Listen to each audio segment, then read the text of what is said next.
Export import দুটি মিলিয়ে চীনের সাথেই কিন্তু ইরানের সবচেয়ে বেশি ব্যবসা। তো চীন যদি এই ঘোষণা দেয় তাহলে প্রথম ধাক্কাতেই কিন্তু ইরান একটা বড় সাহস পেয়ে যায়। খাদ্যপণ্য থেকে শুরু করে অনেক পণ্য অন্য দেশ থেকে আরব আমিরাত হয়ে সেখানে যেত।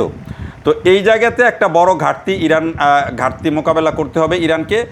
আসসালামু আলাইকুম প্রিয় বন্ধুরা, দেশীয় প্রবাসে যেখান থেকে দেখছেন প্রত্যেককে শুভেচ্ছা জানাচ্ছি আমি সাইদুল ইসলাম।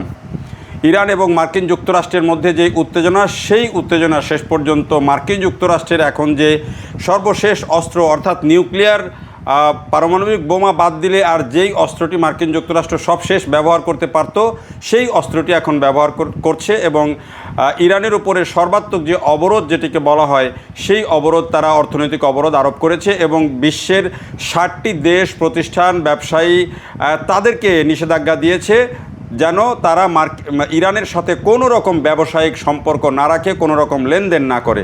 এরকম 60টি ব্যক্তি প্রতিষ্ঠান দেশকে এই নিষেধাজ্ঞা দিয়েছে যাতে করে ইরান একঘরে হয়ে যায় এবং ইরানের সাথে কারো কোনো অর্থনৈতিক লেনদেন না থাকে এবং ইরান মূলত হচ্ছে অর্থনৈতিক সংকটে যেন বিপর্যস্ত হয়ে পড়ে, এমন একটা উদ্দেশ্য নিয়ে ডোনাল্ড ট্রাম্প এই নিষেধাজ্ঞার ঘোষণা দিয়েছেন এবং এটি জারি করেছেন।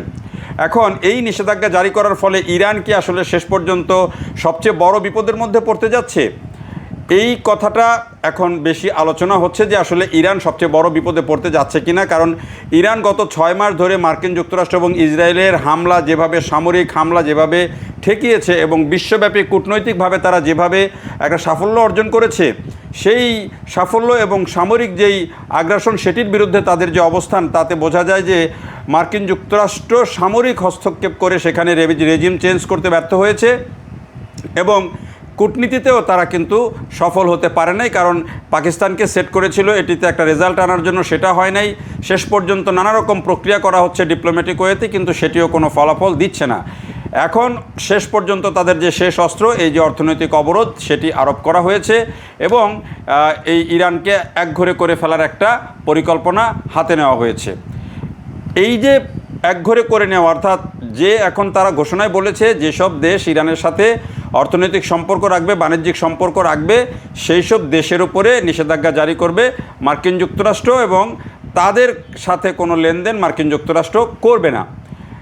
শুধু তাই না, যারা আবার তাদের ইরানের সাথে সম্পর্ক না রাখবে তাদেরকে বিশেষ সুবিধাও দেওয়া হবে, এমন ঘোষণাও মার্কিন যুক্তরাষ্ট্রের প্রেসিডেন্ট ডোনাল্ড ট্রাম্প দিয়েছেন। এখন বিশ্বব্যাপী বিশ্লেষণ হচ্ছে যে তাহলে ইরান কি শেষ পর্যন্ত এই সামরিক যুদ্ধে কুপকাত হলো না, তাহলে কি অর্থনৈতিক যুদ্ধে কুপকাত হয়ে যাবে? অনেক বিশ্লেষক বলছেন যে ইরান কিন্তু গত 15 বছর ধরে নানা রকমের এই যে নিষেধাজ্ঞার মধ্যে থেকেই তাদের অর্থনীতিকে চালিয়ে নিয়েছে, তাদের যে সামরিক শক্তি সেটিকে বৃদ্ধি করেছে এবং তাদের হয়তো তাদের সেখানে অনেক মূল্যস্ফীতি আছে, তাদের অর্থনৈতিক সংকট গভীর থেকে গভীরতর হয়েছে, কিন্তু এই যে এখন যেই প্রক্রিয়া শুরু হলো সেই প্রক্রিয়াতেও বড় ধরনের প্রভাব পড়বে। তবে ইরান এটিতে বেশিরভাগেরই বিশ্বাস যে ইরান এটিতে অ্যাডজাস্ট করে নেবে এবং অ্যাডজাস্ট করে নেওয়ার সাথে সাথে যেই ঘোষণা ডোনাল্ড ট্রাম্প দিয়েছেন যে বিশ্বের বিভিন্ন দেশ যারা ইরানের সাথে ব্যবসায়িক সম্পর্ক রাখবে, লেনদেন করবে, তাদের উপর নিষেধাজ্ঞা দিবে, এই ঘোষণার পর সবচেয়ে প্রথম যে হুঙ্কারটি দিয়েছে চীন, সেটি হলো যে ইরানের সাথে তার যে দ্বিপাক্ষিক সম্পর্ক, দ্বিপাক্ষিক যে ব্যবসা বাণিজ্য আছে সেগুলোর ক্ষেত্রে অন্য কারো কোনো হুমকি বা কোনো কিছুতে চীন তোয়াক্কা করবে না। আন্তর্জাতিক আইনের নিয়মকানুন মেনেই চীন ইরানের সাথে ব্যবসা করবে। ইরানের সাথে তার যে দ্বিপাক্ষিক যে সমস্ত ব্যবসায়িক চুক্তি আছে সেগুলো বাস্তবায়ন করবে, সেটি পরিষ্কারভাবে চীন জানিয়ে দিয়েছে। তো এখন বলতে গেলে কিন্তু চীনের সাথে সবচেয়ে বেশি ইরানের ব্যবসা, এক্সপোর্ট ইম্পোর্ট দুটি মিলিয়ে চীনের সাথেই কিন্তু ইরানের সবচেয়ে বেশি ব্যবসা। তো চীন যদি এই ঘোষণা দেয় তাহলে প্রথম ধাক্কাতেই কিন্তু ইরান একটা বড় সাহস পেয়ে যায়। এরপরে যদি আমরা একটু বিশ্লেষণ করি, আল জাজিরা একটি রিপোর্ট করেছে, আল জাজিরার ওই রিপোর্টটিতে দেখানো হয়েছে যে ইরান এই যে বিধিনিষেধ গেছে গত 15 বছরে, এর মধ্যেও কার কার সাথে ব্যবসা করেছে, কোন দেশে কি আমদানি করেছে, কোন দেশে রপ্তানি করেছে। 2024 সালের তাদের যেই আমদানি এবং রপ্তানির যে চিত্র সেটি নিয়ে আল জাজিরা একটা রিপোর্ট করেছে, যেখানে দেখা যায় যে রপ্তানির ক্ষেত্রে ইরান সবচেয়ে বেশি রপ্তানি করেছে চীনে।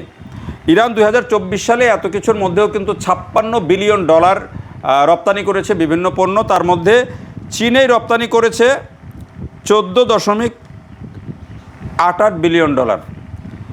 এরপরে তারা ইরাকে 11 বিলিয়ন ডলার রপ্তানি করেছে, ইউনাইটেড আরব আমিরাতে করেছে 7.16 বিলিয়ন ডলার, তুরস্কে করেছে 6.18 বিলিয়ন ডলার, আফগানিস্তানে করেছে 2.38 বিলিয়ন ডলার, পাকিস্তানে করেছে 2.27 বিলিয়ন ডলার এবং ভারতের সাথে করেছে 1.978 বিলিয়ন ডলার। এমন আরও তালিকা আছে নিচের দিকে আরও কম। এই বিধিনিষেধের মধ্যেও 112টা দেশের সাথে এই ইরান কিন্তু তাদের ব্যবসা করেছে এবং তাদের যেই এক্সপোর্ট ইম্পোর্ট সেটি কিন্তু তারা করেছে। আবার আমদানির ক্ষেত্রে তারা সবচেয়ে বেশি আমদানি করেছে সংযুক্ত আরব আমিরাত থেকে, কারণ সেখান থেকে বিভিন্ন যেই সেকেন্ডারি রপ্তানি পণ্য অর্থাৎ অন্য দেশ থেকে আরব আমিরাত আনে সেগুলো আবার তাদের কাছে রপ্তানি করে, এইরকম পণ্য বেশি ইরান কিনেছে। অর্থাৎ একটা দেশ হয়ে তারপরে ইরানের মধ্যে ঢুকেছে এবং সেইখানে ইরান কিন্তু এককভাবে 30% তাদের যে আমদানি সেটি আরব আমিরাত থেকে নিয়েছে। এর বাইরে চায়না থেকে তারা নিয়েছে, অন্য দেশ থেকে নিয়েছে, তাদের যেই আরও অন্যান্য দেশগুলো আছে সেগুলো থেকে নিয়েছে। রাশিয়া থেকেও কিন্তু খুব উল্লেখযোগ্য পরিমাণে তারা খুব বেশি আমদানি বা রপ্তানি করে নাই, তারপরও রাশিয়ার সাথে কিন্তু তার সম্পর্ক অনেক গভীরের। এখন প্রশ্ন হচ্ছে যে তাহলে ইরান এখন টিকবে কি টিকবে না। এগুলোর মধ্যেই কিন্তু আছে যে এই পরিস্থিতির মধ্য দিয়েই কিন্তু ইরান দীর্ঘ সময় ধরে এসেছে। ইরান এখন সবচেয়ে বড় যে ধাক্কাটা খাবে সেটা হচ্ছে একটু বড় ধাক্কা খাবে আরব আমিরাত থেকে। তারা যে সমস্ত পণ্য আনতো সেটি অনেক সহজে আসতো এবং সেগুলো বলা যায় যে তাদের অনেক ধরনের পণ্য, খাদ্যপণ্য থেকে শুরু করে অনেক পণ্য অন্য দেশ থেকে আরব আমিরাত হয়ে সেখানে যেত। তো এই জায়গাতে একটা বড় ঘাটতি মোকাবেলা করতে হবে ইরানকে, সেই জায়গায় একটা ধাক্কা খাবে। এরই মধ্যে ইরান বাহরাইন সংযুক্ত আরব আমিরাতের থেকে বলা হয়েছে যে তারা যে মিসাইল হামলা করেছিল সেই সন্দেহে যে ইরান সেখানে ওই আরব আমিরাতে মিসাইল হামলা করেছে, এই কারণে তাদের সাথে ব্যবসায় একটা ডেডলকের কথা বলা হচ্ছে যে একটা এমবার্গো তারা দিবে, নিষেধাজ্ঞা তারা দিচ্ছে। এটি যদি হয় তাহলে ইরানের জন্য একটু বিপদ হবে। তবে যেহেতু যুদ্ধ চলছে এবং সামরিক যুদ্ধের পাশাপাশি এখন অর্থনৈতিক যুদ্ধ আছে, সেখানে তাদের পার্লামেন্টের যে স্পিকার এবং এই যে মধ্যস্থতা আলোচনার যিনি প্রধান বাঘের গালিবাব, তিনি বলেছেন যে মার্কিন যুক্তরাষ্ট্র যে অর্থনৈতিক নিষেধাজ্ঞা ইরানের উপর আরোপ করেছে এটি হচ্ছে এক ধরনের অর্থনৈতিক সন্ত্রাস এটি, এবং তিনি বলেছেন যে এটি করে মার্কিন যুক্তরাষ্ট্র খুব লাভ করতে পারবে না।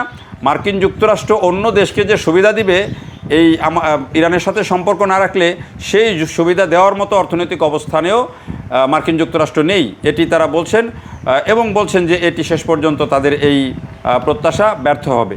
তো যুদ্ধের ক্ষেত্রে এই ধরনের কথাবার্তা থাকবে, চলবে।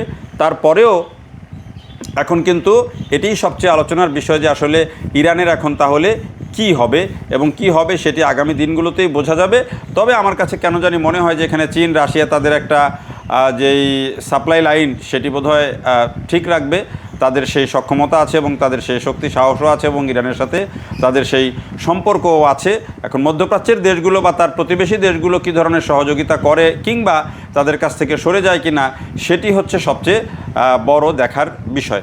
এদিকে ডোনাল্ড ট্রাম্প ঘোষণা দিয়েছেন যে এই হরমুজ প্রণালী থেকে মাইন অপসারণ করা হচ্ছে। মার্কিন যুক্তরাষ্ট্রের নেভি মাইন অপসারণ করে ফেলেছে এবং ওমান উপকূলের যেই জায়গাগুলো সেগুলো মাইন অপসারণ করা হয়েছে এবং ইরানকে নতুন করে হুমকি দিয়েছে যে যদি তারা আবার নতুন করে মাইন পোতে বা মাইন সহ যদি কোনো শিপ নিয়ে আসে, কোনো জাহাজ নিয়ে আসে, তাহলে সেগুলোকে ধ্বংস করে দেওয়া হবে, এই ঘোষণা দিয়েছে। এ নিয়ে হরমুজ প্রণালীতে একটা নতুন উত্তেজনা দেখা দিয়েছে। তবে ইরান আবার বলেছে যে এখনও পর্যন্ত হরমুজ প্রণালীতে তারা তাদের সার্বভৌমত্ব ধরে রাখতে পেরেছে। এই পরিস্থিতির মধ্যে আগামী দিনগুলোতে আসলে এই সামরিক যুদ্ধ থেকে অর্থনৈতিক যুদ্ধ কোন দিকে রূপ নেয় সেটি মানুষের দৃষ্টি থাকবে সেখানে। দেখার জন্য সবাইকে অনেক ধন্যবাদ।